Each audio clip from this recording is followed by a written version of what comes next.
Okay, well, now we can go ahead. So, gravitational field के बारे में पढ़ रहे थे and we are talking about in detail कि किस तरह से ग्रेविटेशनल फील्ड आता है, उसके डेरिवेशंस। आपने कई सारे डेरिवेशंस कर रखे हैं। अभी सिलेंडर और सॉलिड स्फीयर और हॉलो स्फीयर ये दोनों बचते हैं, तो उनका डेरिवेशन हम लोग बेसिक मेथड से भी कर सकते हैं। लेकिन उससे ज़्यादा इम्पोर्टेंट है कि अगर हम गॉस लॉ को यूज़ करें, तो गॉस लॉ को एक बार लर्न करना है तो बेटर वे पे ये पे लर्न कर लेते हैं। सो हम लोग हेडिंग इस तरह से लिखेंगे, gravitational field lines. Gravitational field lines, इसको कई बार लोग ग्रेविटेशनल फोर्स ऑफ लाइंस भी बोलते हैं, और तो या फिर ग्रेविटेशनल लाइंस ऑफ फोर्स भी बोल सकते हो। So they are called gravitational lines of force. तो ये फोर्स या फील्ड की लाइंस होती हैं। क्या होता है, एक बार आपको समझ लेना है, फ्यूचर में कई बार काम आएगा। ग्रेविटेशन में, इलेक्ट्रोस्टैटिक में, मैग्नेटिज्म में, सब में ये सिमिलर टाइप के कॉन्सेप्ट चलते हैं। बिकॉज जो ग्रेविटेशनल फील्ड होता है और इलेक्ट्रोस्टैटिक फील्ड होता है और आगे चल करके मैग्नेटिक फील्ड पढ़ोगे आप, तो ये सारी फील्ड्स जो है ना कंजर्वेटिव नेचर की होती हैं। तो बहुत सारी प्रॉपर्टीज उनकी सिमिलर चलती हैं। सो फील्ड लाइंस क्या होते हैं? तो जब कोई फील्ड लाइंस या लाइंस ऑफ फोर्स बोला जाए, so they are always imaginary lines, जिनसे हम फील्ड लाइन, जो फील्ड होती है उसको विजुलाइज करने की कोशिश करते हैं। सो अगर हम शॉर्ट में लिखे तो ऐसा बोल सकते हैं, दे आर इमेजिनरी और वर्चुअल लाइन, वर्चुअल लाइंस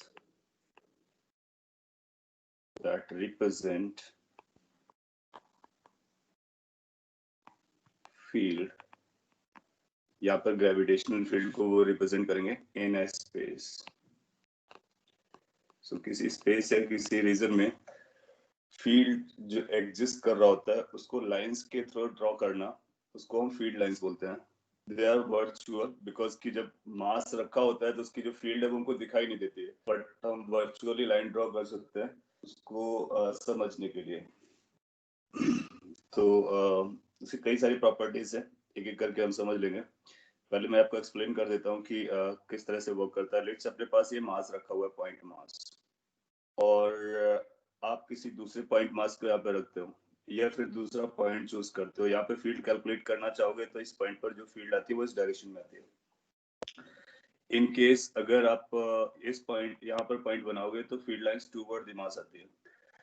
तो अभी तक आप फील्ड लाइंस को ड्रॉ कर या फील्ड की डायरेक्शन को ड्रॉ कर रहे थे किसी सर्टेन पॉइंट्स पर, लेकिन अगर आपको सारे पॉइंट्स पर एक साथ ड्रॉ करना हो तो इन्हीं लाइंस को आप एक्सटेंड कर लेंगे और फिर उनको पिक्टोरियली दिखा देंगे। जैसे कि एक लाइन मैंने यहाँ पे ड्रॉ कर दिया, थोड़ा सा प्रॉपर ड्रॉ कर देता हूँ। So may be one line is this, another line is this,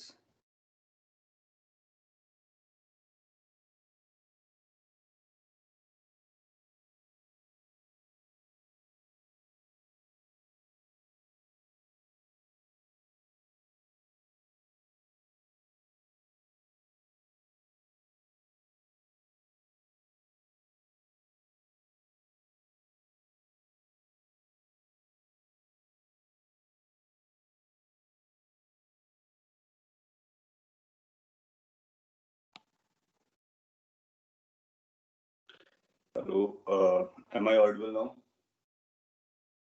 There was a break because speed was down,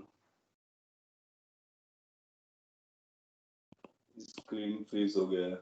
okay, मैं इसको रीशेयर कर देता हूँ। यस, थोड़ा सा इंटरप्शन हुआ था। So in case screen is frozen तो मैं आपको रीशेयर करता हूँ और जहाँ से लीव किया था वहां से रीस्टार्ट करता।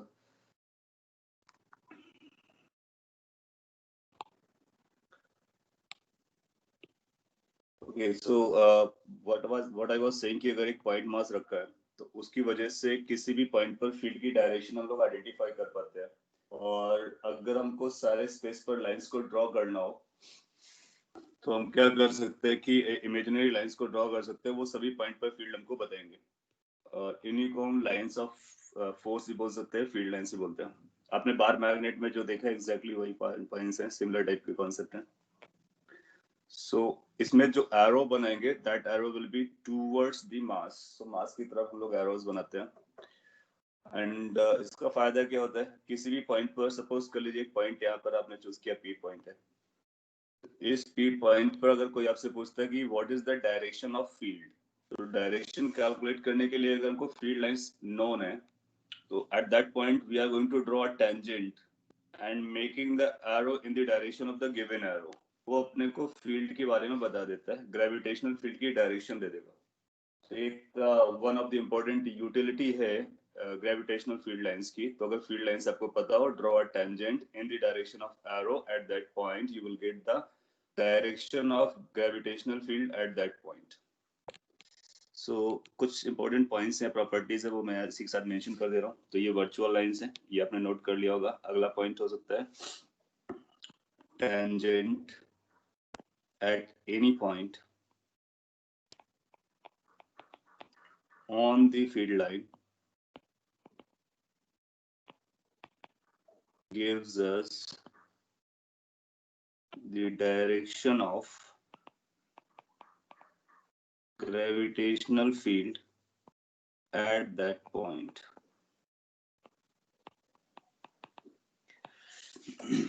Then after अगला पॉइंट हम लोग यहाँ से पता कर सकते हैं कि जो फील्ड लाइंस होते हैं दे आर कॉन्टिन्यूअस, तो ये कॉन्टिन्यूअस होते हैं और वो क्लोज कर्व नहीं बनाते हैं। So that's also an important point. Field lines are continuous and do not form closed curve, closed loop. So अगर कोई आपको एक इस तरह से लाइन देता है फील्ड लाइन जो कि क्लोज लूप करके हो, तो आप बोलेगा कि क्या ये आपका फिजिबल ऑप्शन है? आप बोलेंगे बिल्कुल नहीं। Gravitational field lines they are never in the form of close loop, they are in the form of continuous and they terminate at the mass. तो मास की तरफ आते हैं और मास पे आके टर्मिनेट कर जाते हैं। सो जगह वो टर्मिनेट कर रहा है तो क्लोज लूप नहीं बनेंगे। अगला एक इम्पोर्टेंट पॉइंट रहता है कि किसी भी पॉइंट पर जो फील्ड लाइंस की डेंसिटी है वो उस पॉइंट पर ग्रेविटेशनल फील्ड के मैग्नीट्यूड को इंडिकेट करती है।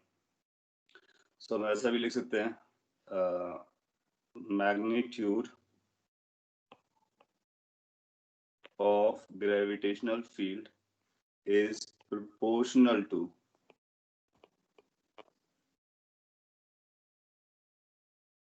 Field line density, field lines density.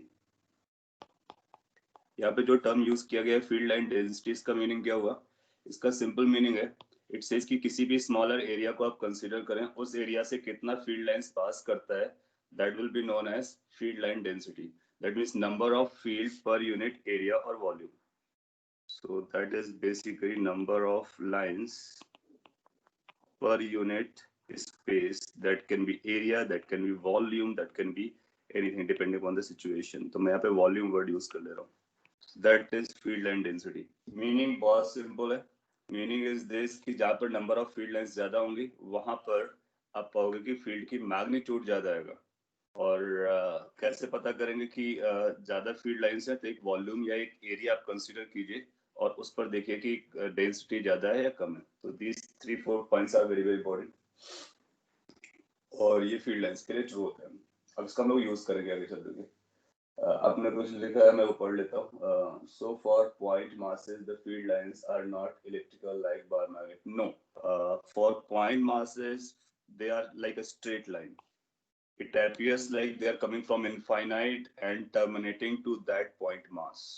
अगर आपके पास एक सिंगल पॉइंट मास होगा, मल्टीपल पॉइंट मास होंगे तो कैसा दिखेगा, उसका भी एक एग्जांपल मैं यहाँ पे करा देता हूँ। लेट्स आपके पास दो पॉइंट मासेस हैं, एक m1 है और दूसरा m2 है। सो इसकी जो फील्ड लाइंस आएंगी वो कुछ इस तरह से आएंगी। यहाँ पर एरो टूवर्ड्स m1 आएगा, यहाँ पर एरो टूवर्ड्स m2 आएगा और ये फील्ड लाइंस कुछ इस तरह से जा रहे होंगे। और भी यहाँ पर लाइंस आएंगी, यहाँ पर भी लाइंस आएंगी। roughly you can think of.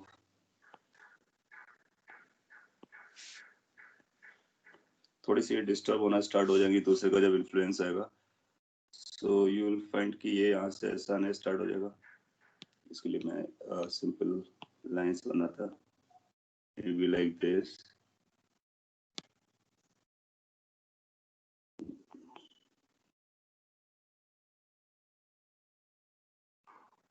तो कुछ इस तरह से फील्ड लाइंस आना स्टार्ट हो जाएंगे।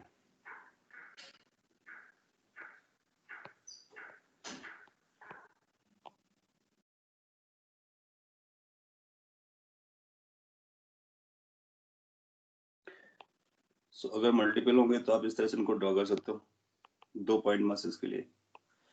और अगर फील्ड बीच में एक ऐसा पॉइंट आएगा, अब बीच में देख सकते हैं एक ऐसा पॉइंट आएगा जहाँ पे फील्ड 0 होगी, तो जहाँ 0 फील्ड आती है वहां पर उसका जो डेंसिटी है वो कम हो जाएगा। तो बीच पे अपने को डेंसिटी कम दिखाने का, बाहर कुछ इस तरह से दिखा देने का ये रफ ड्राइंग होती है। और किसी भी पॉइंट पर अगर आपको फील्ड कैलकुलेट करनी हो तो आप बता सकते हो। जैसे कि आपको अगर रिकॉल कराएं, हम लोगों ने केस किया था कि 2 पॉइंट मासेस थे, उसके परपेंडिकुलर बाइसेक्टर पर फील्ड किस डायरेक्शन में जाती है। तो आप यहाँ पर परपेंडिकुलर बाइसेक्टर अगर आप बनाते हो तो यहाँ पर जो फील्ड आएगी, कोई भी फील्ड लाइन ऐसे पास हो रही होगी तो वो इंडिकेट करेगी फील्ड डाउन साइड की तरफ आएगी। सिमिलरली यहाँ पर जो फील्ड है, टेंजेंट को ड्रॉ करोगे, अगर वहां से टेंजेंट बनाओगे तो वो अप साइड की तरफ जाएगी। तो पॉइंट इज कि हम हर एक पॉइंट पर फील्ड की डायरेक्शन यहाँ से बता सकते हैं और मैग्नीट्यूड के बारे में भी बता सकते हैं। जैसे कि आपसे कोई बोलता है कि एक पॉइंट हमने यहाँ पे चूज किया, ए पॉइंट है, let's say another point have been chosen at this point B, और आपसे बोलते हैं कि E A magnitude of A and the magnitude of B, this two has to be compared. Can we compare कि कौन सा magnitude बड़ा होगा, ए पॉइंट पर फील्ड ज्यादा है या फिर बी पॉइंट पर फील्ड की वैल्यू ज्यादा है। तो उसको कैसे देख सकते हैं, ए पॉइंट पर एक छोटा सा एरिया लीजिए और उस पर देखिए कितने फील्ड लाइंस क्रॉस कर रहे हैं, उतना एरिया बी पर लीजिए और चेक कीजिए how many field lines are crossing at B point. So आप देखोगे कि जो बी के पास में जो एरिया होगा, in that area you will have a more number of field lines passing.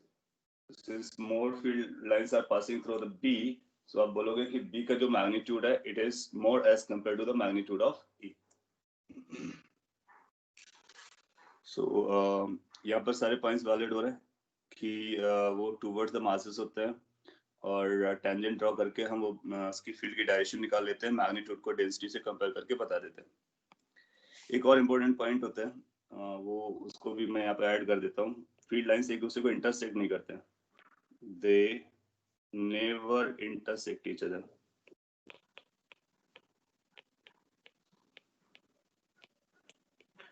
तो कभी आपको फील्ड लाइंस बना के दिया जाए, you need to keep in mind कि वो एक दूसरे को इंटरसेक्ट नहीं करने वाले।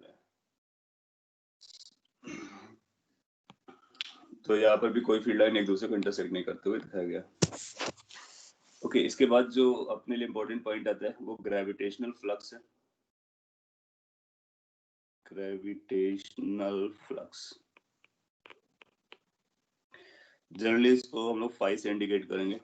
जिस तरह से हम लोग ग्रेविटेशनल फ्लक्स अभी लर्न करने वाले हैं, फील्ड लाइंस लर्न किया है, फ्लक्स लर्न करेंगे, एग्जैक्टली सेम लॉजिक रहेगा इलेक्ट्रोस्टैटिक मैग्नेटिज्म में भी।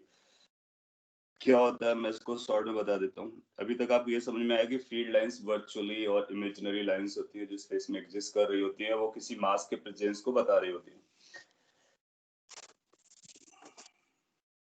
Once okay, you want to see the previous slide? You see that. इसमें जो मैंने आपको बताया ये मैग्नीट्यूड कंपैरिजन, क्या वो आपको समझ में आया? ये जरूर आना चाहिए आपको समझ में। इस पर बेस्ड क्वेश्चन भी आता है, जब तक आप इसको देख रहे हो तो मैं एक शॉर्ट क्वेश्चन यहाँ पर आपके लिए दे देता हूँ।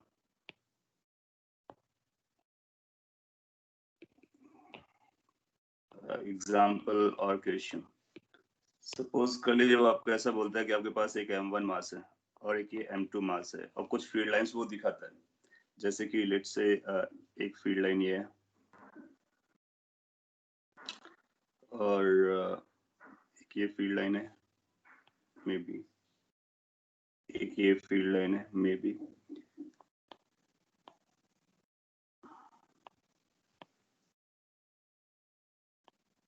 सपोज कर लीजिए ऐसा क्वेश्चन आपको दिया गया और आपसे पूछा जाता है कि बताइए, 4 ऑप्शंस मैं यहाँ पे प्रोवाइड कर रहा हूँ। फर्स्ट ऑप्शन है m1 is equal to m2, second option है m1 is greater than m2, third option है m1 is less than m2 और फोर्थ ऑप्शन है कुछ नहीं कहा जा सकता है, that means any of them is possible. So अगर ऐसा सिचुएशन आपको देता है एग्जाम में तो क्या इसको रीड कर पाएंगे कि what the intention going is going on, और क्या हम बता सकते हैं कि क्या चल रहा है? तो कुछ लोग सी ऑप्शन दे रहे हैं, लोग भी ऑप्शन दे रहे हैं। तो अगेन वही लॉजिक लगेगा जो अभी आपने यहाँ पे लगाया था कि आप पॉइंट चूज कीजिए और फील्ड लाइंस के बारे में बात कीजिए। सो कैसे आंसर दे सकते हैं? लेट्स से कि आपने एक पॉइंट यहाँ पे चूज किया, you can call it the point 1। एक पॉइंट यहाँ पे चूज किया, you can call it the point 2। अच्छा, जो पॉइंट 1 है वो m1 के क्लोज है और फील्ड का फॉर्मूला होता है, फील्ड का फॉर्मूला होता है gm/r²। ना बहुत इंपॉर्टेंट पॉइंट बताने वाले हैं, और अगर आप इसको इस तरह से लिंक कर रहे हो तो बहुत अच्छी बात है। जब हम किसी एक मास के बहुत क्लोज होते हैं, if we are very close to a point mass, then r is almost tending to zero, तो उसका जो फील्ड आता है वो बहुत ज्यादा आता है। तो अगर आप वन पॉइंट पर फील्ड कैलकुलेट करेंगे, देन यू विल फाइंड कि contribution of m1 will be much much much higher as compare to the contribution of m2। तो इन नट सेल हम ये कह सकते हैं कि जो वन पॉइंट पर फील्ड आएगी वो बिकॉज ऑफ m1 आने वाली है, क्योंकि m2 का उसमें शेयर बहुत कम हो जाएगा। सिमिलरली 2 पॉइंट पर जो फील्ड आने वाला है वो m2 की वजह से ही होगा मोस्टली, एंड उसमें m1 का शेयर बहुत कम आएगा। तो ऐसा बोला जा सकता है कि वन पॉइंट की field is because of m1, second point का field is because of m2। अब हम ये बता सकते हैं कि 2 का मैग्नीट्यूड ज्यादा है फील्ड का, बिकॉज ऑफ द लॉजिक कि यहाँ पर फील्ड लाइंस ज्यादा है। सिंस 2 का मैग्नीट्यूड ज्यादा है, इसका मतलब है कि m2 ज्यादा रहा होगा। तो यहाँ से अपने का कंक्लूजन मिलेगा कि m2 must be greater as compare to m1। So ऐसा एग्जाम में क्वेश्चन उसने पूछ रखा है, वो फील्ड लाइन शो करेगा, फिर बोलेगा कि बताइए कौन सा मास कम ज्यादा है। तो जिसके पास ज्यादा डेंसिटी होगी वहां पर मैग्नीट्यूड ज्यादा होगा, और ये पॉइंट हम जानते हैं कि जिसके क्लोज फील्ड मेजर कर रहे होते हैं वही मास डोमिनेट कर रहा होता है। तो डायरेक्टली मास का कंपैरिजन हम फील्ड के कंपैरिजन से रिलेट कर सकते हैं। Okay, so that's also one important point.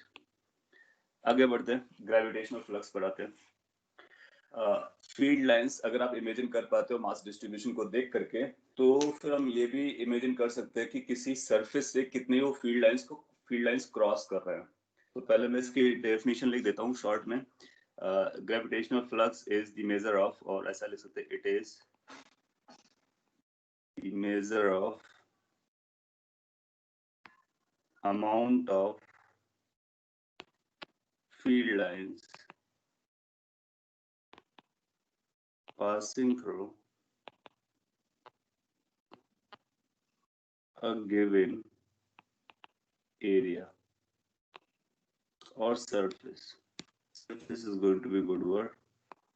So इसका कहने का मतलब यह हुआ कि फ्लक्स बेसिकली किसी गिवन सरफेस से हाउ मैनी फील्ड लाइंस या फील्ड लाइंस के अमाउंट को मेजर करता है। कौन से फील्ड लाइंस के अमाउंट को? जो उसको पास थ्रू करती है, पासिंग थ्रू मींस जो उसको पेनिट्रेट करके निकलती है। तो पहले आपको एक सरफेस को इमेजिन करना पड़ेगा, या फिर आपको सरफेस दिया जाएगा। तो जो सरफेस आपको गिवन हो, जिससे फ्लक्स पूछा जा रहा है, उस सरफेस को आप पहले विजुलाइज कीजिए, एंड देन विजुलाइज कीजिए कि फील्ड लाइंस कैसे बनने वाले हैं, एंड देन ये कनेक्ट कीजिए कि how many field lines are passing through that surface. So इससे हम कंपेयर कर सकते हैं कि किस सरफेस से ज्यादा फ्लक्स पास हो रहा है, किस सरफेस से कम फ्लक्स पास हो रहा है। तो ये नंबर ऑफ फील्ड लाइंस किसी सरफेस से क्रॉस कर रहे होते हैं, उनके अमाउंट को मेजर करने के लिए फ्लक्स को यूज किया जाता है। मैथमेटिकली कैसे लिखेंगे, यानी इसको कैसे न्यूमेरिकली कैलकुलेट करेंगे? सो mathematical definition goes like this. Mathematically we write in this manner: flux is equal to integration E dot ds। थोड़ा सा टाइम लगेगा, बट इसको मैं एक्सप्लेन कर देता हूँ once and for all. Future में ये n नंबर ऑफ टाइम्स आएगा, तो सारे केसेस में हम लोग इसी को यूज करने वाले हैं। जब कभी फ्लक्स पूछेगा, the same formula will be there, E dot ds। E is a field, ds is the surface element और सरफेस एरिया वेक्टर। सो यहाँ पे मैं लिख देता हूँ, phi is a flux here, ds vector is differential इसलिए use किया जा रहा है क्योंकि डी लगा हुआ है। एरिया वेक्टर और area element vector. Element word use कर लेते हैं बिकॉज छोटा सा लिया जा रहा है। Area element vector.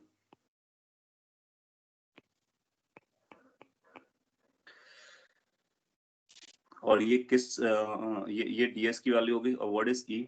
E is the gravitational field. E is gravitational field at the location of ds vector। now ds दो एरिया है लेकिन d लगा हुआ है, इसका मतलब डिफरेंशियल एरिया बहुत छोटा सा एरिया है। और whenever there is a very small area you can treat it like a point। तो ds बेसिकली पॉइंट जैसा एरिया है। तो किसी भी पॉइंट पर कितना फील्ड होगा उस फील्ड का नाम हम ई देने वाले हैं। सो ये जो ई है बहुत स्पेसिफिक है। This is the value of gravitational field at the location where you have chosen this ds area vector. अब ये ds एरिया वेक्टर क्या है? That is a differential area element vector. That means ये area vector है। Since ये vector है तो इसका मैग्नीट्यूड होगा, इसकी डायरेक्शन होगी। तो उसके बारे में भी बता देता हूं मैं। ds vector, how much the magnitude it is going to carry. So इसका मैग्नीट्यूड ds के बराबर होगा। वेक्टर आप हटा दो तो वो ds हो जाएगा। हाँ, आप da भी ले सकते हो। एस हमने यहाँ पे चूज किया, जनरली लोग एस यूज करते हैं, कई बार लोग उसको da भी यूज करेंगे। a फॉर एरिया चलता है। और यहाँ पर एस चूज करने का एक और मतलब है, क्योंकि हम सरफेस एरिया की बात कर रहे हैं, क्योंकि हम सरफेस से फ्लक्स कैलकुलेट करने के लिए कोशिश कर रहे हैं, इसलिए एस पॉपुलरली चूज किया जाता है। सो मैग्नीट्यूड तो ds हो जाएगा। What about the direction? Area का डायरेक्शन, जब कभी हम एरिया के डायरेक्शन के बारे में बात करते हैं तो एरिया का डायरेक्शन हमेशा एरिया के परपेंडिकुलर और आउटवर्ड होता है। So this is perpendicular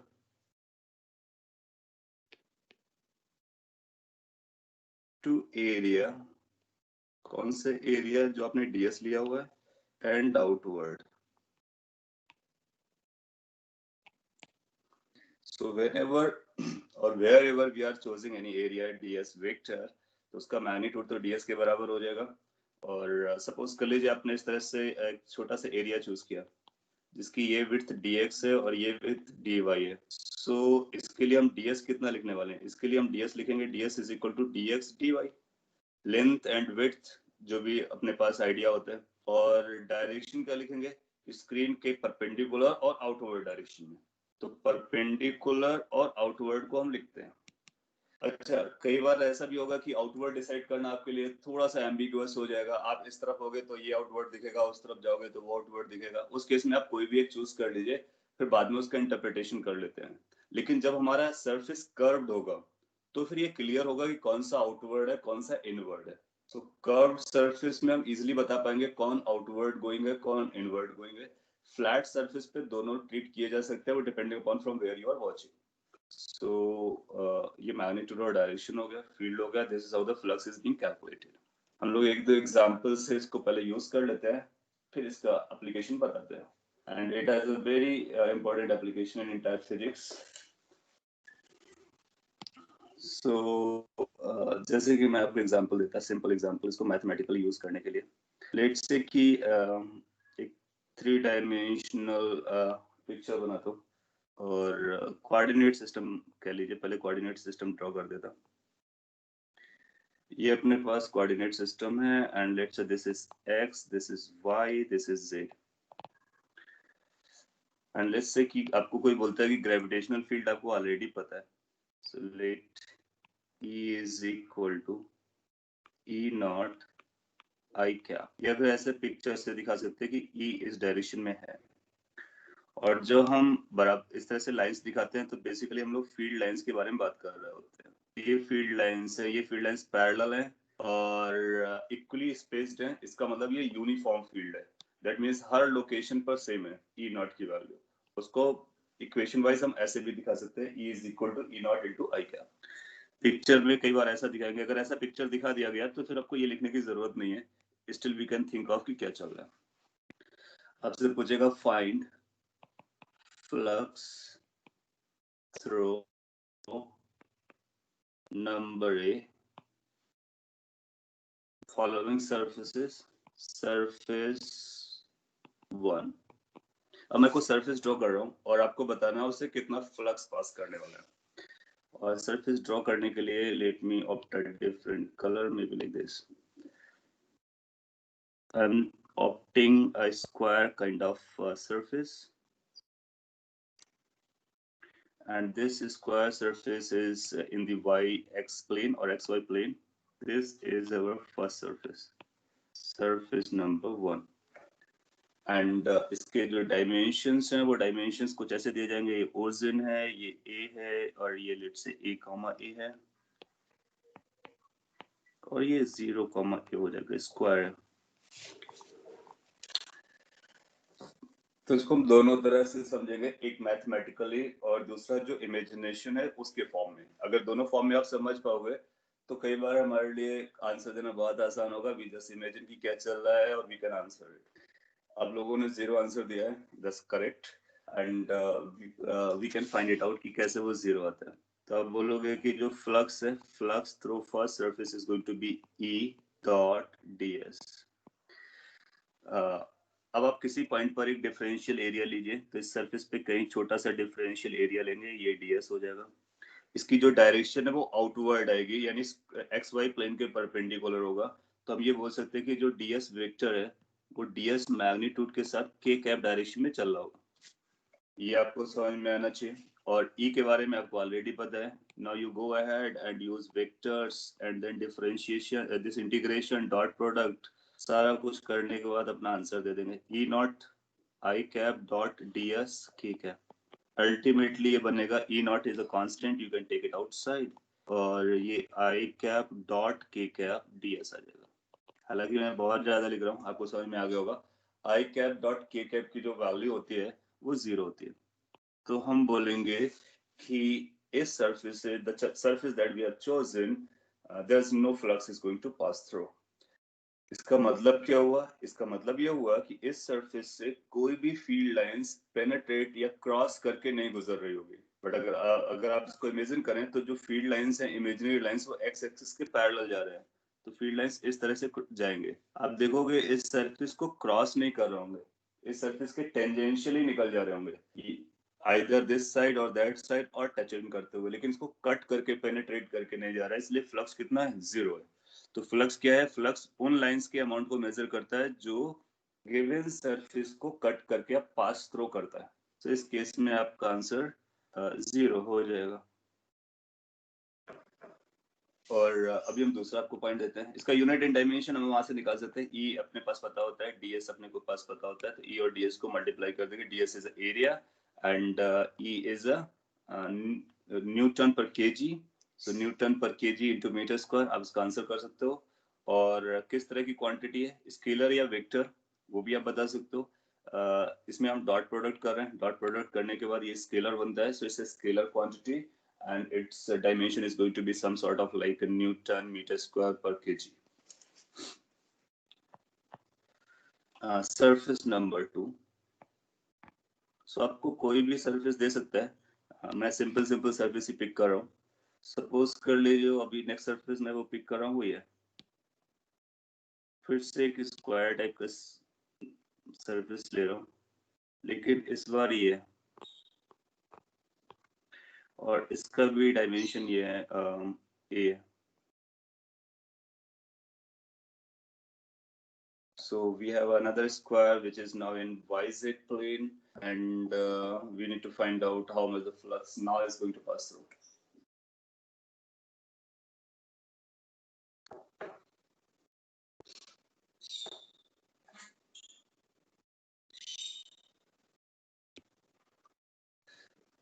You can try, take a ds, go ahead, go for the integration.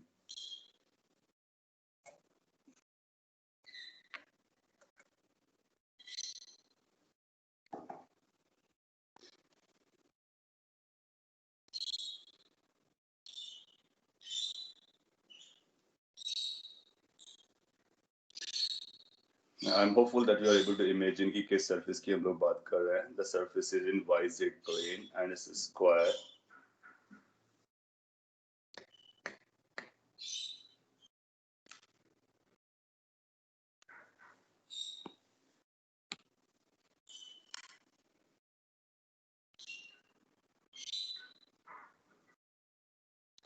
मैं आपको ऑप्शन दे रहा हूँ, तब तक आप ट्राई कर रहोगे.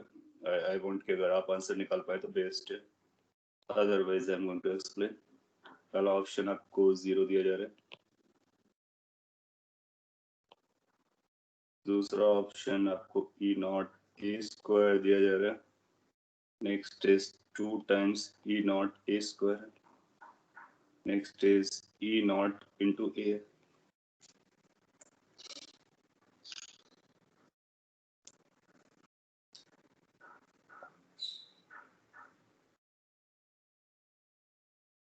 e naught a square ऐसा आप लोग बोल रहे हो. गुड. इसका मतलब आप इमेजिन कर पा रहे हो क्या चल रहा है. सो जीरो नहीं आएगा. क्यों नहीं आएगा? क्योंकि जो फील्ड लाइंस हैं वो इस तरह से जा रही हैं, तो डेफिनेट सी बात है कि उस सरफेस को क्रॉस करके निकलने वाले हैं. तो सिंस क्रॉस करने वाले हैं तो आंसर नॉन जीरो आएगा. अब कितना आएगा? तो let's call it as a flux 2 is equal to, you write at e dot ds. Again you need to choose a ds. तो लेट्स से हम यहाँ पे एक ds लेते हैं छोटा सा सरफेस पर. इसकी जो डायरेक्शन होगी वो अलोंग द x डायरेक्शन जाएगी. तो x डायरेक्शन यानी आई कैप हो जाएगा. तो इसको आप लिखोगे E not I cap dot ds को लिख सकते हो ds आई कैप. ये सिचुएशन आएगी. then e naught being constant can be taken outside. this will be ds I dot I. you know कि I dot I 1 हो जाता है. सो अपने पास बेसिकली बन रहा है e naught integration of ds. जब हम ds का इंटीग्रेशन करेंगे तो टोटल सरफेस एरिया बनेगा. so this is going to be in e naught into the area. and how much that area is a square. so area becomes side into side or side square. that means e naught square. so अपना answer रहेगा e naught into a square. और ऐसा option B option में दिया गया है, तो उसको आप टिक कर दोगे. नो अगर आपने ds को इधर माना होता तो आपका एक माइनस साइन आता. तो ऑप्शन वो जनरली इसका मैग्नीट्यूड लिखता है, तो हम प्लस वैल्यू लिखते हैं. हाँ. और अच्छा, ये जो फ्लक्स है ये स्केलर क्वांटिटी है, फिर भी इसके साथ प्लस माइनस आता है. तो हम प्लस माइनस को कैसे इंटरप्रेट करते हैं? अगर आपका माइनस भी आएगा तो फिर आप बोलोगे कि जो आपने ds की डायरेक्शन ली थी उसके अपोजिट डायरेक्शन पे चलेगा. या फिर आप ऐसा बोल सकते हो कि मैग्नीट्यूड में पॉजिटिव वैल्यू बोलो और बोलो फ्लक्स किधर जा रहा है, जिस डायरेक्शन में फील्ड जा रहा है. यानी जो फील्ड लाइंस है यानी जो फ्लक्स है वो लेफ्ट से राइट की तरफ जा रहा है, ऐसा भी बोल सकते हो. और मैग्नीट्यूड हमेशा पॉजिटिव लिखो, डायरेक्शन बोल दो कि लेफ्ट टू राइट और राइट टू लेफ्ट. और वो कैसे डिसाइड होगा? जिस डायरेक्शन में फील्ड जाएगी उसी डायरेक्शन में फ्लक्स जाएगा. तो इस तरह से कोई भी सरफेस बना करके आपसे पूछ सकता है. तो आपको क्या करना है? सरफेस एलिमेंट चूज करना है, डी ई की डायरेक्शन देखनी है, मैग्नीट्यूड और डायरेक्शन जो भी है, फिर उसको परफॉर्म करना है. परफॉर्मेंस में क्या है? पहले डॉट प्रोडक्ट लेना है, फिर इसके बाद इंटीग्रेशन करना है, फिर आपका फाइनल आंसर आने का. एक लास्ट इसी में और ऐड कर देता हूँ. लेट्स से कि आपने एक सरफेस चूज किया है जो कि ये नीचे है, surface number 3. surface number 3. This was surface number 2. So how much the phi 3 is going to be? That means flux through the third surface. You will find that's going to be easier one, because you know that's tangential to the line, so no field line is going to cross through, hence answer is going to be 0. Correct. So 0 is the correct answer. Yeah, this is correct. So अगर आपको E dot ds का ये simple example समझ में आता है तो हम कॉम्प्लेक्स एग्जांपल्स को भी कभी भी डील कर सकते हैं. अपने को बस E और ds के बारे में जानने का. और E या तो आपको डायरेक्टली देगा फॉर्मूला के बेस पे, या फिर फिगर के बेस में, या फिर मास डिस्ट्रीब्यूशन दे देगा, वहां से हम लोग E कैलकुलेट कर लेंगे और फिर इस सरफेस से फ्लक्स कैलकुलेट कर सकते हैं. अब हम लोग आगे बढ़ते हैं और एक इम्पोर्टेंट लॉ है जिसको गॉस लॉ बोलते हैं, उसकी तरह. Gauss law of gravitation.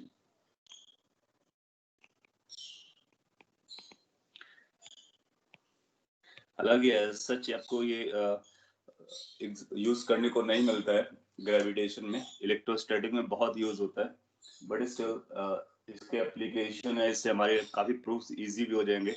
तो इसलिए हमको ये समझना बनता है.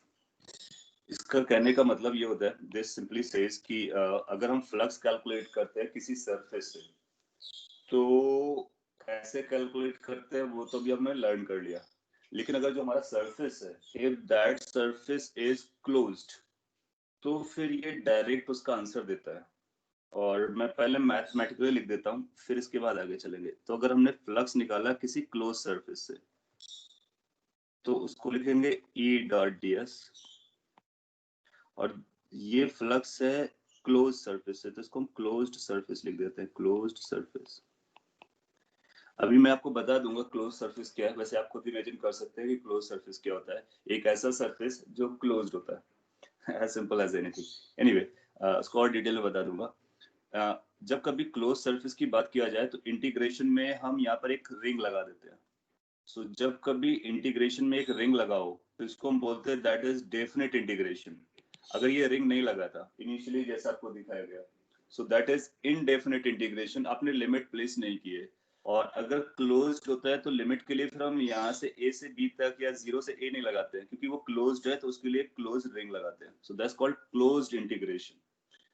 और इसकी वैल्यू उन्होंने बताई, this value comes out to be -4π/g/m enclosed. So mathematically it is this, and इसके सारे टर्म्स को मैं एक्सप्लेन कर देता हूँ, और फिर आप पाएंगे कि बहुत सारे प्रूफ आपके लिए बहुत आसान हो जाते हैं, बहुत सारी कैलकुलेशन आप बहुत जल्दी कर पाओगे, और टफ क्वेश्चंस के आंसर देना भी हमारे लिए बहुत आसान हो जाता है। तो ये काफी पावरफुल स्टफ है। ओके, आपने कुछ लिखा है, you told this in close loop work. अच्छा, तो मैंने बताया, दैट्स ग्रेट। तो फिर ज्यादा डिटेल में बोलने की जरूरत नहीं है। लास्ट में एम क्या लिखा हुआ, हाँ मैं एक एक करके सबको बताता। फ्लक्स का मतलब है this is a flux through closed surface, और राइट हैंड साइड बहुत इजी है, एक माइनस लिखा हुआ है, 4π लिखा हुआ है, जी ग्रेविटेशनल कांस्टेंट लिखा हुआ है, और ये जो टर्म है इसका मीनिंग है मास इनक्लोज्ड, मास इनक्लोज्ड। उसको शॉर्ट में कई बार लोग MIN लिख देते हैं, मास इनसाइड, या फिर MENC लिख देते हैं, मास इनक्लोज्ड, या पूरा पार्ट लिखते हैं। तो ये मास इनक्लोज्ड है। इनक्लोज्ड का मतलब क्या हुआ, वो मास जो क्लोज सरफेस के अंदर है। और क्लोज सरफेस कौन सा है, क्लोज सरफेस वो है जिस पर आप इंटीग्रेशन कर रहे हो। क्लोज सरफेस का एग्जांपल क्या कोई बता सकता है, क्लोज सरफेस का any example? Anyone can say, can you imagine any closed surface? A surface which is completely closed? Cube, yes. Cube is a closed surface. Sphere, good. Sphere is a closed surface. Shell is also a closed surface. Yes. So good. तो जो हमने last examples लिए थे ना, इस पे जो आपने फ्लक्स, इसमें जो हम लोगों ने फ्लक्स कैलकुलेशन किया है प्रीवियस स्लाइड पर, तो वो हम लोगों ने जिस सरफेस पे फ्लक्स को निकाला है वो क्लोज नहीं थे, वो रेक्टेंगल, स्क्वायर, ये ओपन थे। इनको बोलते हैं they are open surface. Close surface means like you have a surface which is completely closed, there's no open space like a sphere, cube, shell, or anything that is completely closed. सो इसका फायदा क्या है, इसका बहुत बड़ा फायदा ये है, गॉस लॉ को हम दो पर्पस के लिए यूज करते हैं। एक तो फ्लक्स कैलकुलेशन के लिए, तो फ्लक्स कैलकुलेशन के लिए हम लोग ई डॉट डी एस ना करके डायरेक्टली हम यहाँ से आंसर दे देते हैं, पहला पॉइंट। दूसरा, इस मेथड को यूज करके हम लोग ई की वैल्यू कैलकुलेट कर लेते हैं। तो इसकी यूटिलिटी क्या है, use to uses, first to find flux, second to calculate E. तो ग्रेविटेशनल फील्ड कैलकुलेशन करना हो तो हम इसका यूज करते हैं, फ्लक्स कैलकुलेशन करना हो तो भी यूज करते हो। ये हमेशा ट्रू होता है, that's always true, it doesn't require anything else. So अब इसका एप्लीकेशन के लिए बताते हैं कि क्या क्या चल रहा है और कैसे इसको हम लोग यूज कर सकते हैं। फ्लक्स कैलकुलेशन से ज्यादा इंपॉर्टेंट हमारे लिए है फील्ड कैलकुलेशन, और फ्लक्स कैलकुलेशन इलेक्ट्रोस्टैटिक में ज्यादा यूज आएगा। एक एग्जांपल से मैं आपको जस्टिफाई करता हूँ। जैसे कि आपसे पूछता है कि find gravitational field. This is not valid for open surfaces. Yes, it is valid only for closed surfaces. So इसको कैसे यूज करेंगे? I'm picking an example. Find gravitational field due to a point mass. इससे आपका application भी समझ में आ जाएगा और कैसे इसको यूज करते हैं एंड व्हाट इट इज, दोनों पार्ट इसमें आपको क्लियर होने वाले हैं। आपसे पूछा जा रहा है कि find gravitational field due to a point mass. तो आपका आंसर होगा कि ये तुमको पहले से पता है, पॉइंट मास की वजह से ग्रेविटेशनल फील्ड किसी r डिस्टेंस पे gm/r² होता है। ठीक है, अब इसी को हम गॉस लॉ से प्रूफ करने वाले हैं। तो अगर गॉस लॉ से प्रूफ करना हो या पता करना हो तो कैसे वर्क करता है वो बताता हूँ मैं। आपको क्या करना होगा, एक पॉइंट मास लेना होगा और इसकी वजह से लेट से आपको इस r डिस्टेंस पर फील्ड कैलकुलेट करना है। और ये अपना पॉइंट P है जो अपने पॉइंट ऑफ इंटरेस्ट का है। मैं स्लोली एक्सप्लेन कर रहा हूँ, you need to place your utmost focus. Now P point पर अगर आपको फील्ड कैलकुलेट करना है तो हम क्या करेंगे कि जो मास हमारे पास है, यहाँ पर पॉइंट है, बहुत अच्छी बात है, कोई और मास भी हो सकता है। सो अपने को एक ऐसा क्लोज्ड कर्व चूज करना है, अपने को एक ऐसा क्लोज्ड कर्व चूज करना है। सो वो क्लोज्ड कर्व आपको खुद से चूज करना पड़ेगा, इस तरह से चूज करना हो कि वो सिमेट्रिकली लाइक करे इस m के रिस्पेक्ट में। ये जो गॉस लॉ है, एक लाइन मैं और बोल देता हूँ बिफोर वी गो अहेड। ये गॉस लॉ है, ये काफी कॉम्प्लिकेटेड मैथमेटिकल रिलेशन है, काफी कॉम्प्लिकेटेड मैथमेटिकल रिलेशन है और इसको हम हर जगह यूज नहीं कर सकते हैं, लेकिन इसको हम सिमेट्रिकल केस में इजीली यूज कर सकते हैं और वो मैथमेटिक्स हमारे लिए सिंपल बन जाती है। अगर आपसे पूछा जाए कि क्या ये हमेशा वैलिड है, आप बोलोगे yes it is true always, but it is applicable और it is utilized in certain cases only. Are you getting what I am saying? ऐसा उसने स्टेटमेंट एक दो बार पूछा है, तो आप बोल आपसे पूछेगा कि whether this is true always और इन सम केसेस यू से it's always true. What about utility? Utility is limited क्योंकि हम सिमेट्रिकल केस में बता पाते हैं। हाँ, आप में से कुछ लोग बोल रहे हैं कि एक स्फीयर लीजिए, तो अपने को अगर एक चूज करना हो क्लोज सरफेस सो दैट ये सिमेट्रिकल बनाए इसके रिस्पेक्ट में, आई थिंक अगर आप थोड़ा सा भी अटेंशन लगाएंगे तो आप इमेजिन कर पाएंगे कि अगर हमने एक स्फीयर चूज किया और ऐसा स्फीयर चूज किया सो दैट कि ये जो पॉइंट M है वो उसके सेंटर पर चला जाए, तो आप पाओगे कि स्फीयर का जो क्लोज सरफेस है वो सिमेट्रिकल होगा इस मास के रिस्पेक्ट में। तो इसको हम क्लोज सरफेस पकड़ रहे हैं, that's a close surface, that's a sphere, और ये हमारे लिए क्लोज्ड सरफेस का काम करेगा।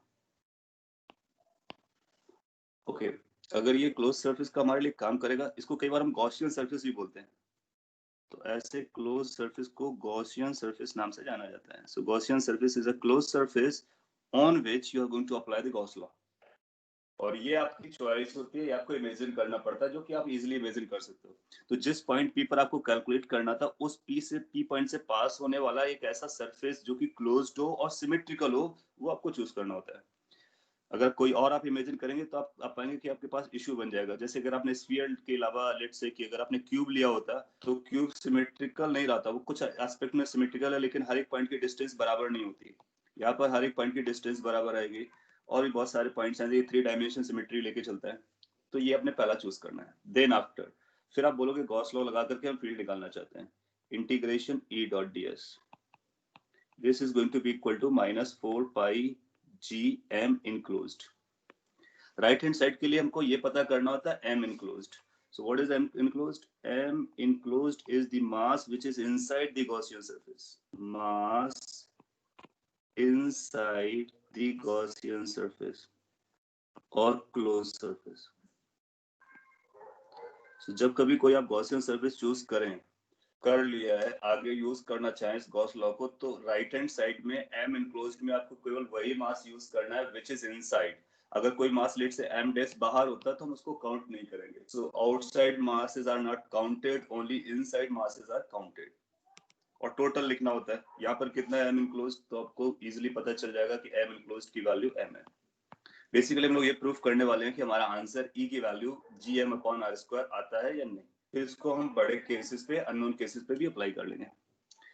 राइट हैंड साइड आपका सिंप्लीफाइड हो गया, -4 पाई जी सब सिंप्लीफाइड है, m enclosed पता चल गया, काम हो गया। लेफ्ट हैंड साइड को आपको वर्क करना होता है, तो हम लेफ्ट हैंड साइड को वर्क करते हैं और इसको कैसे आगे बढ़ाएंगे, इंटीग्रेशन E.ds करना है।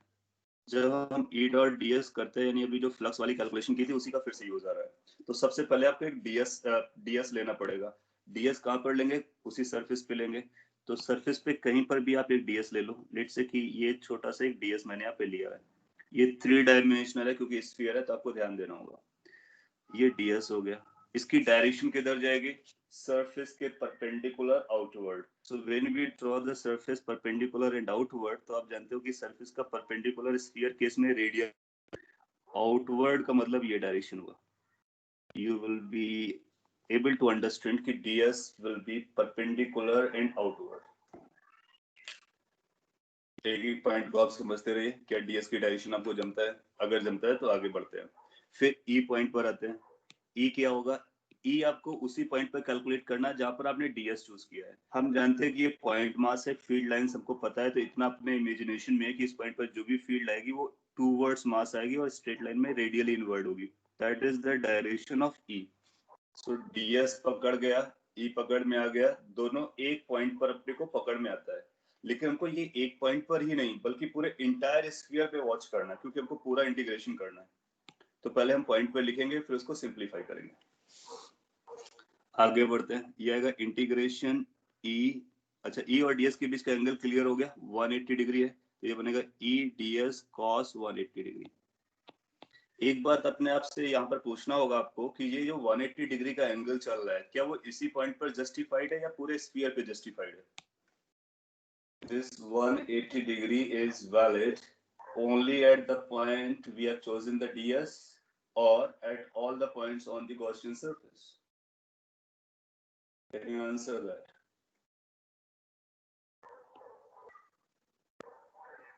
Whole sphere, pura sphere. Good. All the points.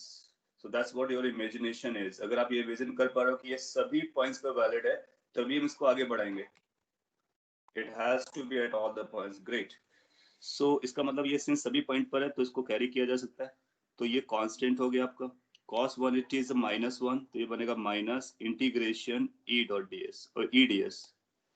अभी तक आपने क्या किया, डॉट प्रोडक्ट को सिंप्लीफाई कर लिया by choosing the symmetrical surface. अब आपको अगर समझ में आ रहा है तो ये पता होना चाहिए कि अगर हमने स्फीयर नहीं लिया होता तो ये जो cos 180 है वो सभी पॉइंट्स पर वैलिड नहीं होता, हेंस इसलिए ये इंटीग्रेशन हमारे लिए डिफिकल्ट रहता। एनीवे, अब ये e मैग्नीट्यूड है, ds मैग्नीट्यूड है। सिंस सभी पॉइंट r डिस्टेंस पर है, सभी पॉइंट r डिस्टेंस पर है, तो लॉजिक से ये भी बोला जा सकता है कि सभी पॉइंट पर e की वैल्यू कांस्टेंट होगी। e विल बी कांस्टेंट, जो भी है वो फिक्स होगा। लेकिन e vector was not constant. तो इनिशियली जो ई वेक्टर था वो हर पॉइंट पर अलग था, क्योंकि हर पॉइंट पे डायरेक्शन अलग जा रहा था गॉसियन सरफेस के। लेकिन ई का जो मैग्नीट्यूड है वो इक्वल होगा हर पॉइंट पर, बिकॉज क्योंकि ये सिमेट्रिकली है, आर डिस्टेंस पर है, तो point mass will behave symmetrically for all the points which is at the same distance. Since E constant है तो इस इंटीग्रेशन से आप ई को बाहर निकाल सकते हो, क्योंकि इंटीग्रेशन के रूल के अकॉर्डिंग हम कांस्टेंट्स को बाहर निकाल देते हैं। और अगर हम e को बाहर निकाल पाते हैं तो फिर अपना काम हो गया। अब इंटीग्रेशन ds है, तो इंटीग्रेशन ds क्या बनेगा, सरफेस एरिया। सरफेस एरिया, इससे अपने को सरफेस एरिया मिल जाएगा। Do we know what the surface area of the sphere is और spherical surface is? So you we know that that's 4 pi r square. और left hand side जो कि थोड़ा सा चैलेंजिंग स्टफ है वो आपने सिंप्लीफाई किया। इस पे आपके जो भी डाउट्स हो गए हम वन बाय वन को टैकल कर लेंगे। और अगर ये समझ में आया तो नेक्स्ट लाइन में आपका प्रूफ है। प्रूफ क्या हो गया, left hand side is equal to right hand side. So आप ऐसा बोलोगे कि minus e into 4 pi R square, we are doing left hand side is equal to right hand side जो भी अपने पास था। This is equal to -4 pi g और m इनक्लोज की जगह m आ जाएगा। सिंप्लीफाई कर लीजिए, 4 पाई कैंसिल हो रहा है, माइनस माइनस कैंसिल हो रहा है, e की वैल्यू जो आ रही है वो आ रही है G M upon r square, और इसी को आपको पहले से पता था। So this is how you can find your field, or you can prove because of point mass there is a field strength as g upon r square, which at any point, or this is coming by using the Gauss law. Making sense? आपने कुछ points लिखा तो मैं उसको पढ़ लेता हूँ. Please explain the direction of the vector of area vector in this question, why we don't took inside. अपने रूल लिखा है कि ds जो होता है वो सरफेस के परपेंडिकुलर होता है जहां पर आपने एरिया चूज किया है, और आउटवर्ड डायरेक्शन में होता है. तो यहाँ पर हम इनवर्ड्स नहीं ले सकते. We need to take in the outward direction. Surface में आउटवर्ड क्या होगा? रेडियली आउटवर्ड ही आउटवर्ड होता है. Okay. Can you give more example of Gaussian bodies? Gaussian body जो हम लोग जनरली चूज करने वाले Gaussian surface, वो या तो स्फीयर चूज करेंगे या फिर सिलेंडर चूज करेंगे. इन सर्टेन केसेस आप क्यूब चूज कर सकते हो. So most symmetrical is sphere and then cylinder. और अभी हमने स्फीयर का यूज किया. थोड़ा सा चैलेंजिंग है. It will take time for you to settle down. और अगर आपको समझ में आ रहा है तो बहुत बड़ी बात है. और इसके बाद कपल ऑफ एग्जांपल और लेने वाले हैं. एक और एग्जांपल ले लेते हैं जिससे आपको थोड़ा सा और कॉन्फिडेंस आएगा. और वही एग्जांपल लेते हैं जो हम लोग ऑलरेडी प्रूव कर चुके हैं. हम लोग ऑलरेडी प्रूव कर चुके हैं लीनियर इनफाइनाइट वायर का. तो सपोज कर लीजिए लीनियर इनफाइनाइट वायर है और मास है इनफाइनाइट है. अच्छा, इस केस में हम उन्हीं केसेस का निकाल सकते हैं जो सिमेट्रिकल हों और जिसके लिए गॉसियन सरफेस हम सिमेट्रिकली चूज कर सके. सभी के लिए नहीं निकाल पाएंगे. सो लेट्स से ये लैम्डा मास डेंसिटी का अपना लाइन मास था और इसकी वजह से अपने को निकालना था फील्ड. आई होप कि यू पीपल रिमेम्बर कि किसी आर डिस्टेंस पे फील्ड कितना आता है. तो इनसाइड की तरफ आता है और इसका फॉर्मूला हम लोगों ने कैलकुलेट किया 2g lambda by R. Anyway, so इस तरह के केस में अगर आर पॉइंट पे निकालना है तो अपने को एक गॉसियन सरफेस इमेजिन करना है. अब क्या आप सजेस्ट कर पाओगे कौन सा गॉसियन सरफेस यहाँ पे जमेगा? It will be always spherical shells, right? हाँ, spherical shell लेंगे क्योंकि हमको एक पॉइंट पे लेना है ना. तो शेल लेते हैं, सरफेस लेते हैं, बॉडी नहीं. बॉडी वर्ड अच्छा नहीं रहेगा, सरफेस लेते हैं. Close surface, so it must be only surface, not the body. Rigid body. Cylinder is going to be appropriate choice. Yes. यहाँ पर आपका स्फीयर चॉइस नहीं बनेगा. स्फीयर में आप सिमेट्री नहीं गेन कर पाएंगे, लेकिन सिलेंडर पे आप जरूर गेन कर सकते हैं. सो सिलेंडर ले लीजिए. तो एक ऐसा सिलेंडर लीजिए जो उसी पॉइंट से पास करे, यानी उसी रेडियस का, और इसको इन्वॉल्व कर दीजिए.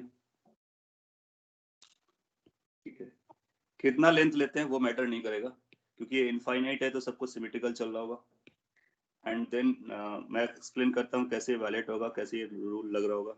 So you imagine like this kind of cylinder.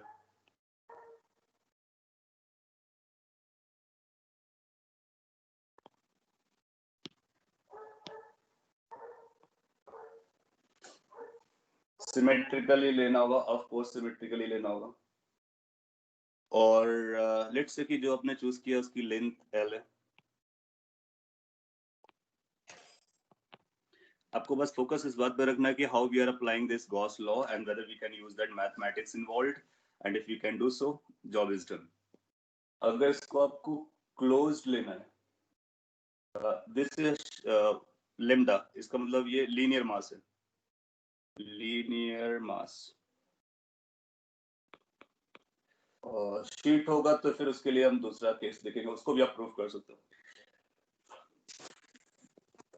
इसको अगर क्लोज देखना है तो क्लोज देखने के लिए आपको इसके सरफेस देखने पड़ेंगे. इसके पास बेसिकली 3 सरफेस है. एक ये ऊपर वाला सरफेस होगा, एक ये कर्व्ड सरफेस होगा, और एक ये बॉटम वाला सरफेस होगा. तो ये 3 सरफेसेस हैं जिनको मिला करके क्लोज सरफेस बनने वाला है. ठीक है. अच्छा, फील्ड लाइंस के बारे में आपको पता होगा कि इसकी फील्ड लाइंस अगर आप ड्रॉ करोगे तो आपको पता है कि हर पॉइंट पे टूवर्ड्स द वायर आता है. हर पॉइंट पे टूवर्ड्स द वायर आता है. तो अगर आप टॉप पॉइंट से देखोगे तो इट विल बी लाइक कि एक वायर ये है और फील्ड लाइंस उसी की तरफ आ रही हैं. तो हम ये कह सकते हैं कि जो फील्ड लाइंस है वो रेडियली इनवर्ड्स है towards the wire. So field lines are radially inwards towards the wire. अपने को ये बताना है कि गॉस लॉ लगा करके फील्ड कैलकुलेट करना है. सो गॉस लॉ आएगा integration in close surface E dot ds, this must be equal to -4 pi g into mass enclosed. सबसे पहले मास इनक्लोज्ड को जस्टिफाई कर लेते हैं और कैलकुलेट कर लेते हैं, सिंपलीफाई कर लेते हैं. How much the mass enclosed is? Can anybody think how much the mass enclosed? That is mass which is inside the cylinder. So cylinder के inside, not in infinite. Infinite नहीं होगा क्योंकि infinite हमने लिया ही नहीं है. That's a mass enclosed. बाकी सारा मास आउटसाइड द सिलेंडर है. आपने केवल L लेंथ यूज की है. सिंस L लेंथ यूज की है तो हम लोग लिखेंगे डेंसिटी इनटू लेंथ, और lambda is the density, L is the length, so lambda L is the mass. Great. Lambda into L is the mass enclosed. Good. इसके बाद अब राइट हैंड साइड डन होने के बाद हम लेफ्ट हैंड साइड की बात कैलकुलेशन करेंगे. लेफ्ट हैंड साइड थोड़ा सा चैलेंजिंग रहता है तो इसलिए इसको टाइम देंगे प्रॉपर्ली. E डॉट ds, और आपको E dot ds complete close surface पे कैलकुलेट करना है. इंटीग्रेशन का एक और रूल है कि अगर बहुत सारा आपको इंटीग्रेशन करना हो तो उसको पार्ट्स में भी कर सकते हो. दैट मीन्स इसको आप ऐसे भी लिख सकते हो, integration in one surface E dot ds plus integration in two surface E dot ds plus integration in third surface E dot ds.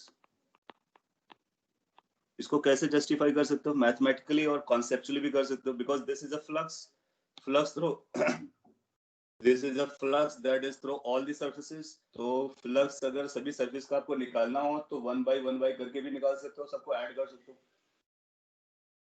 So आपने लिखा but L would be infinite. नहीं, ये देखो L किसका है? गॉसियन सरफेस का है. तो जो गॉसियन सरफेस है ना उसका लेंथ लेते हैं हम. अब मास को पढ़िए. मास कौन सा लिखा गया? Mass which is enclosed inside the Gaussian surface. अगर टोटल वायर का मास लेंथ लेंगे तब तो वो डेफिनेटली इनफाइनाइट हो जाएगा क्योंकि इसकी लेंथ इनफाइनाइट है. इसको 3 पार्ट्स में आप डिवाइड कर दो. हाँ, सो आउटसाइड मास को हम कैलकुलेट नहीं करते हैं और इंक्लूड नहीं करते हैं. It's mass only inside that we bother about. अब अपने पास एक इंटीग्रेशन को 3 डिफरेंट इंटीग्रेशन में कन्वर्ट कर लिया गया है. अब इसको सॉल्व करना है. अब यहाँ पर आपको ध्यान से देखना होगा, और ये भी एक बार आप लर्न कर लोगे तो बहुत जल्दी आंसर देना स्टार्ट कर दोगे. फर्स्ट को देखते हैं. फर्स्ट पे अगर आप ds लोगे तो ds कुछ ऐसा बनेगा. उसकी जो डायरेक्शन आएगी वो वर्टिकल आउटवर्ड डायरेक्शन अवे आएगी. ये ds होगा फर्स्ट केस के लिए. Are you agree? You should agree. जिस पॉइंट पर आपने ds लिया है अगर उस पॉइंट पर फील्ड कैलकुलेट करोगे तो फील्ड लाइंस इधर जाएगी टूवर्ड्स द वायर, और फील्ड लाइंस सरफेस पर होगी.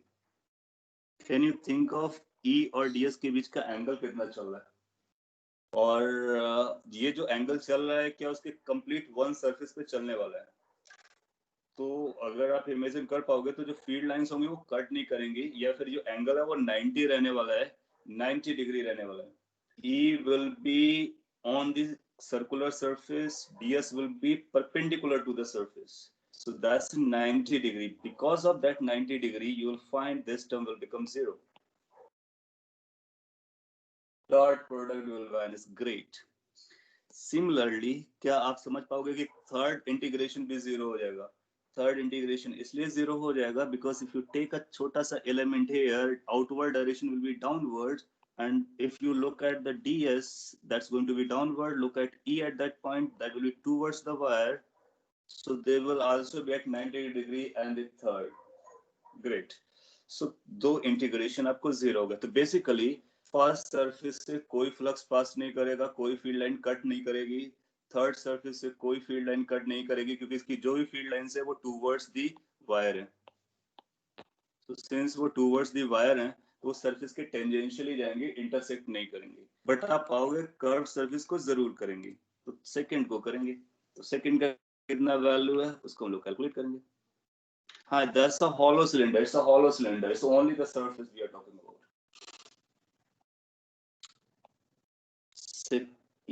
This then it converts into second surface का integration E dot ds. इतना बचता अपने पास. अब इसके लिए क्या करना है? अब हम सेकंड सर्फेस पे आ रहे हैं. यहाँ पे आपको ध्यान देना होगा और आप इसका इंटीग्रेशन परफॉर्म कर पाओगे. Before I proceed, आपके कुछ पॉइंट्स है मैं एक बार पढ़ लेता हूँ, अगर काम का है तो आंसर देता हूँ. जैसे आपने बोला है कि 1 and 3 will be 0. yes, 90 degree की वजह से 0 हो गए. अगर फर्स्ट केस में there would be value, won't 1 and 3 cancel each other? हाँ, वो भी एक पॉइंट है कि वो सिमेट्रिकली कैंसिल आउट भी कर सकते हैं. लेकिन अभी ऐसा नहीं बोलेंगे, अभी आप वैल्यू भी जानते हो कि वैल्यू कितनी जा रही है, 0 जा रही है। तो सिंस वैल्यू 0 जा रही है तो 0 + 0 इज 0। फिर आप लिखते हो to how will it be symmetrical about all axis, how will it be. देखो क्या होता है ना कि जो हम गॉसियन सर्फेस चूज करते हैं ना, वो सारे एक्सिस के और सिमेट्रिकल हो, वो हमारा इंपॉर्टेंस नहीं होता है। इंपॉर्टेंट पॉइंट ये होता है कि जो मास हमारे पास है ना, क्या उस मास के सराउंडिंग में वो सिमेट्रिकल है। तो मास हमारा लीनियर इनफाइनाइट मास था, और इस मास के सिमेट्रिकल कोई सरफेस आपको क्रिएट करना है, तो वो सिलेंडर सरफेस ही हो सकता है। अच्छा, सिलेंडर सरफेस में अगर केवल कर्व वाला पार्ट अगर आप कंसीडर करते हो, केवल कर्व कंसीडर करते हो, तो फिर वो क्लोज नहीं रहेगा, क्योंकि गॉस का रिक्वायरमेंट है कि उसको क्लोज बनाओ। तो क्लोज करने के लिए आपने क्या किया कि ऊपर वाला सरफेस को भी कंसीडर किया, सर्कुलर को, नीचे वाले भी सर्कुलर को कंसीडर किया। अब आपके पास 3 सरफेस है जो कि क्लोज्ड गॉसियन सरफेस को क्रिएट कर सकते हैं।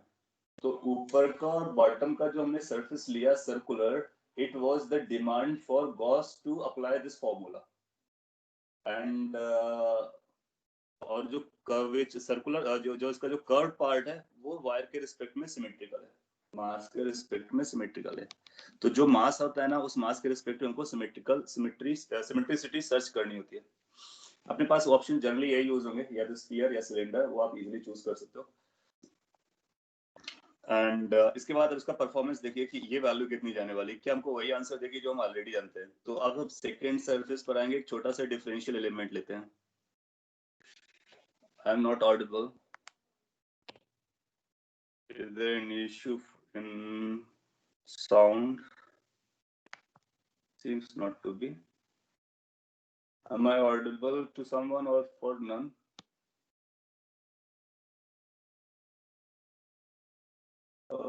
Maybe Sumedh, you just rejoin. That might be because of your end. Second part को मैं आगे बढ़ता. Most of you are saying I'm audible, so that means things are fine. Now second में कहीं भी एक छोटा सा एलिमेंट लीजिए, सरफेस का छोटा सा. मैंने यहाँ पर लिया. ये सरफेस आप देखोगे 3 डायमेंशनल है, तो आपको अपने पेन एंड पेपर या स्क्रीन पर ही बनाना पड़ेगा, इसलिए स्क्रीन पर मैंने यहाँ पे ले लिया. यू विल फाइंड कि इस पे जो ds आएगा, ये ds लिया गया. कैन वी से कि ds की डायरेक्शन रेडियली आउटवर्ड आएगी, एंड e की डायरेक्शन इनसाइड जाएगी. Good, you have identified, that's a point. So what I told till now कि सेकेंड कर्व सरफेस पर आप एक ds लीजिए जो कि सरफेस के परपेंडिकुलर आउटवर्ड आएगा. फील्ड की डायरेक्शन आपको पता है, टूवर्ड्स वायर होगी, और सभी पॉइंट 3 डायमेंशनली अगर आप इमेजिन करें, कर्व सरफेस के हर एक पॉइंट पर ds आउटवर्ड होगा, फील्ड इनवर्ड होगी, रेडियली दोनों 180 डिग्री बना रहे होंगे. सिंस दोनों 180 डिग्री पूरे पार्ट पे बना रहे हैं, अच्छी बात है, तो इसको कैरी कर लेते हैं. सेकेंड सरफेस को हमको इंटीग्रेशन करना है, ये बन गया e ds cos 180. Now again cos 180 -1 होता है, तो इसको माइनस कर लेंगे. मोर ओवर सेकेंड सरफेस के हर एक पॉइंट की डिस्टेंस r है, सिमेट्रिकली लोकेटेड है. सिंस ये सिमेट्रिकली लोकेटेड है, तो e कांस्टेंट है magnitude wise, so magnitude of e will be taken outside. Now ये ट्रिक है और एक छोटा सा पॉइंट है जिसको हम यूज करते हैं. देखो e हमारा अननोन है, और उसी अननोन को हमको कैलकुलेट करना है, लेकिन वो इंटीग्रेशन के अंदर है. सो अगर हमारा अननोन इंटीग्रेशन के अंदर है, तो उसको हम कभी कैलकुलेट नहीं कर पाएंगे अनटिल एंड अनलेस वो कांस्टेंट क्लेम कर दिया जाए. तो पहले हम उसको कांस्टेंट क्लेम करते हैं, फिर कांस्टेंट क्लेम करने के बाद उसको बाहर निकालते हैं, फिर इंटीग्रेशन को परफॉर्म करते हैं. सो यहाँ पर e को कांस्टेंट क्लेम किया गया क्योंकि कर्व सरफेस इक्वल डिस्टेंस पर है, सिमेट्रिकल है, तो बनेगा ये integration ds. Now it goes very simple. It's going to e into ds. ds is going to be curved surface area. Curved surface area. क्योंकि आप कर्व सरफेस पे integrate कर रहे हो, second surface is a curve surface, तो इसका answer आ जाएगा minus E. What is a curve surface area of a cylinder? तो आप बोलते हो कि इसका पेरीफेरी इनटू लेंथ को कंसीडर करते हो. Periphery is going to be 2 pi r और length is l, so e into 2 pi r into l, that will become your answer. So अब आपका लेफ्ट हैंड साइड सिंप्लीफाई हो गया, right hand side आपके पास available है. दोनों को equate करके चेक करते हैं whether we are going to get the result that we already know. Left hand side must be equal to right hand side. And left hand side we got as minus E into 2 pi R into L. Right hand side was minus 4 pi G into M. M was lambda into L. After simplification, so many things are getting cancelled out. So it's like 2G lambda by R. And if you remember carefully, or if you see it carefully and remember properly, then you'll find that the same formula was there when we proved it by some other method. Okay, so that was another application of Gauss law, improving the result that you already know. अब आप घर पे try कर सकते हो plane sheet को लेकर के. प्लेन शीट की वजह से जो हम लोगों ने कैलकुलेट किया था 2 पाई सिग्मा जी और समथिंग लाइक, उसको भी आप प्रूव करके चेक कर सकते हो. You will get the same answer. इसके बेसिस पे बाकी आंसर आपके बहुत जल्दी आने वाले हैं. तो मैं एक केस आपको बता देता हूँ और then it will be over almost.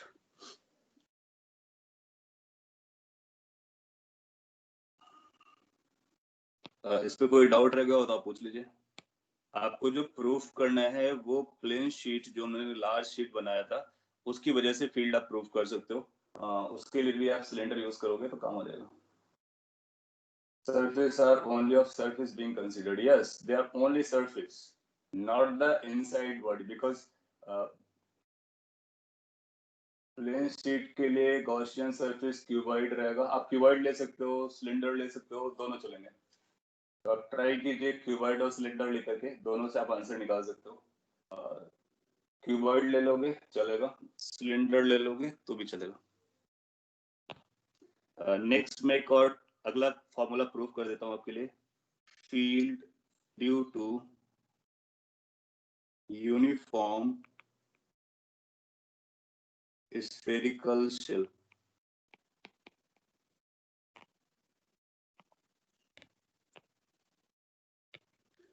So let's अपने पास एक स्फेरिकल शेल है और इसका मास m दिया गया होगा. मैं यहाँ पे लिख देता हूँ मास m है, रेडियस r है. इसकी वजह से ग्रेविटेशनल फील्ड निकालनी है अपने को.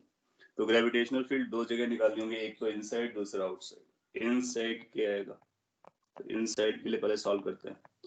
इनसाइड का मतलब एक ऐसा डिस्टेंस ले रहे हैं सेंटर से जो कि r से छोटा है. That means we are inside this. That's the centre point of it. अगर आपको किसी इनसाइड पॉइंट पे निकालना, लेट से जो पॉइंट यहाँ पर है P, जो कि r डिस्टेंस पर है, अगर आपको फिगर में दिख रहा है तो अच्छी बात है. तो अपने को क्या करना होगा? सबसे पहले गॉसियन सरफेस चूज करना होगा जो कि सिमेट्रिकल हो और उस पॉइंट से पास कर रहा हो जहां पर आपको फील्ड कैलकुलेट करनी है. गॉसियन सरफेस यहाँ पर सिमेट्रिकल, आपको स्फीयर से स्फीयर केस में जो सिमेट्रिकल आएगा वो स्फीयर ही आएगा. तो आप एक ये डॉटेड वाला जो मैं बना रहा हूँ, dotted is a Gaussian surface which is a closed. Yes, so this is Gaussian surface. अब इस गॉसियन सरफेस पे अपने को गॉस लॉ लगाना है.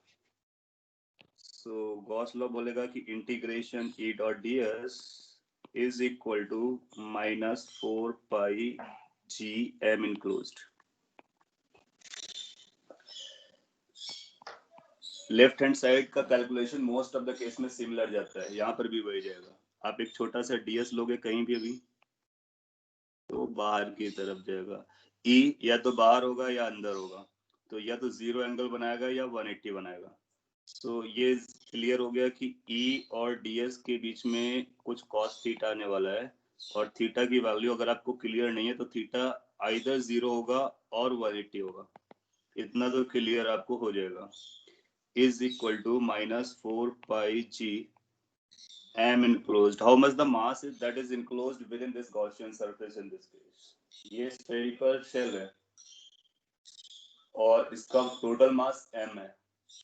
So can you identify or decide how much mass lies within the Gaussian surface, which is a closed sphere we have chosen?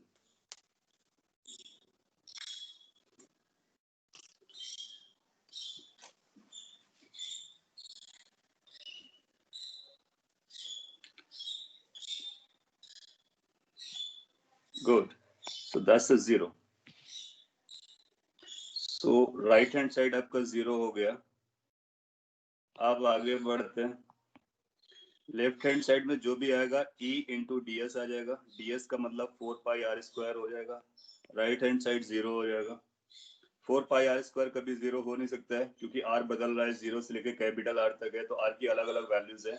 सभी values r की सभी वैल्यूज के लिए लेफ्ट हैंड साइड 0 तभी हो सकता है जब e की वैल्यू 0 हो। तो यहाँ से अपने को एक रिजल्ट मिल जाता है e इज इक्वल टू 0। बहुत इंपॉर्टेंट रिजल्ट है, बहुत छोटा रिजल्ट है। इसका मतलब है स्फेरिकल शेल के अंदर आप किसी भी पॉइंट पर होते हैं, हर पॉइंट पर ग्रेविटेशनल फील्ड 0 रहती है। सेंटर वाला तो आप जस्टिफाई कर सकते थे, लेकिन इसने ये प्रूफ कर दिया कि स्फेरिकल सेल के inside at every point gravitational field is 0। बहुत इंपॉर्टेंट पॉइंट है। E is 0, field is 0 at all points inside the spherical shell.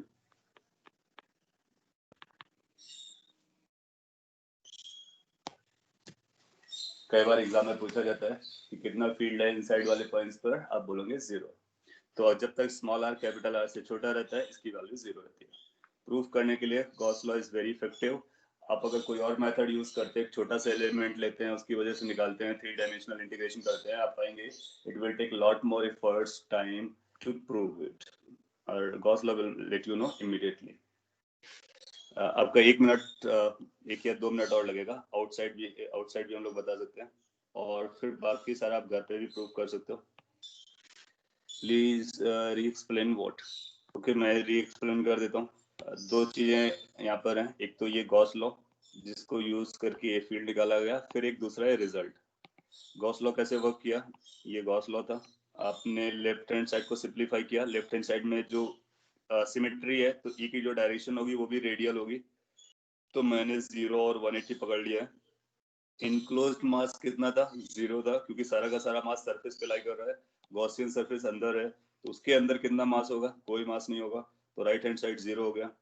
देखो डायरेक्टली आप यहाँ पे राइट हैंड साइड 0 है, या तो हम ये नहीं कह सकते फील्ड 0 है। तो मैंने क्या किया, लेफ्ट हैंड साइड को सिंप्लीफाई भी किया, और सिंप्लीफाई करने के बाद ये निकल के आया। अब हम ये क्लेम कर सकते हैं कि r की वैल्यू बदल रही है, r is changing from 0 to capital R। तो ये 0 से कैपिटल R के बीच में है। तो अगर r अपनी अलग अलग वैल्यूज लेता है तो ये हर एक वैल्यू के लिए 0 नहीं हो सकता है r, तो फिर e को 0 होना गारंटीड होता है। अगर e 0 गारंटीड हो गया तो सभी पॉइंट का फील्ड 0 होता है। इससे एक नोट क्या लेना है, ये नोट पॉइंट लेना है। एग्जाम में अगर कभी आपसे पूछता है कि इंटीग्रेशन e डॉट ds अगर 0 है, इसको हम लोग नेक्स्ट क्लास में और डिटेल में समझ लेंगे। अगर e डॉट ds 0 है, इफ दिस इज 0, इसका मतलब क्या हम ये कह सकते हैं कि e 0 होगा? ऐसा जरूरी नहीं है। So, अगर इंटीग्रेशन e डॉट ds 0 है, then we can not claim कि e 0 है। उसके लिए आपको पहले e डॉट ds को सिंप्लीफाई करना होगा, चेक करना होगा क्या वास्तव में e 0 है। उसकी वजह क्या है, वो वजह आप सोच सकते हो, और नेक्स्ट क्लास में हम लोग डिस्कस कर सकते हैं कि वो गारंटी क्यों नहीं होता है। अभी हम लोग आउटसाइड को प्रूव कर लेते हैं। Outside is r greater than capital R। आप पाओगे कि आपको बहुत इजी लगेगा। ये स्फीयर है कैपिटल R का, स्फेरिकल शेल है। आपको किसी स्मॉल r पॉइंट पे चाहिए, यहाँ पर लेट्स से p पॉइंट है, तो आपको एक गॉसियन सरफेस चूज करना होगा जो p से पास कर रहा हो, सिमेट्रिकल हो। बाय नाउ आपको ये इमेजिनेशन आ गया होगा कि ऐसा हम एक स्फीयर ले सकते हैं जो कि क्लोज्ड होगा, तो ये गॉसियन सरफेस हो गया। Now go for this e dot ds is equal to -4 pi g mass enclosed।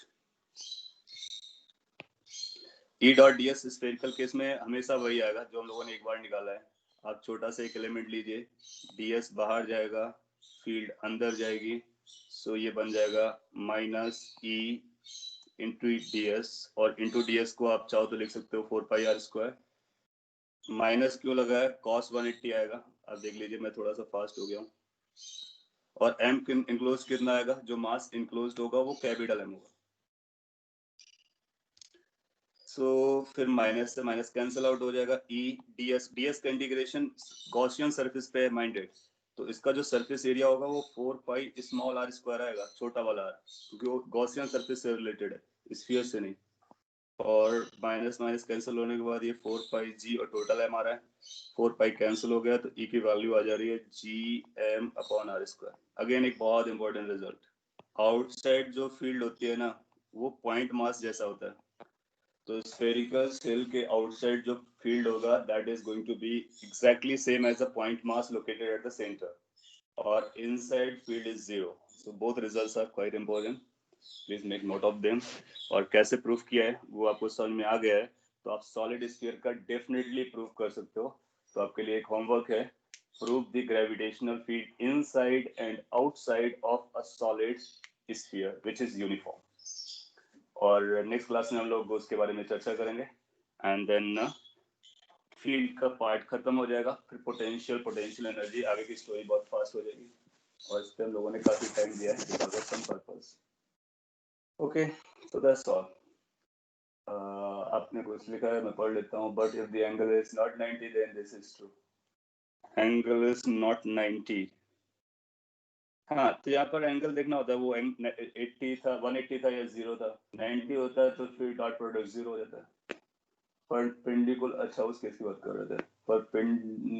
If 90 is not true then no, उसमें और भी पॉइंट्स है, तो वो जो क्वेश्चन है उसको हम लोग नेक्स्ट क्लास में डील करेंगे। आप बोल सकते हो उसमें कई सारे कंडीशन है, 90 डिग्री होगा तो 0 हो सकता है, ई 0 होगा तब भी 0 हो सकता है, दोनों नहीं होगा तब भी 0 हो सकता है। There are an number of cases for that. Okay, so that's done for it. If you have any quick question you can ask, otherwise over.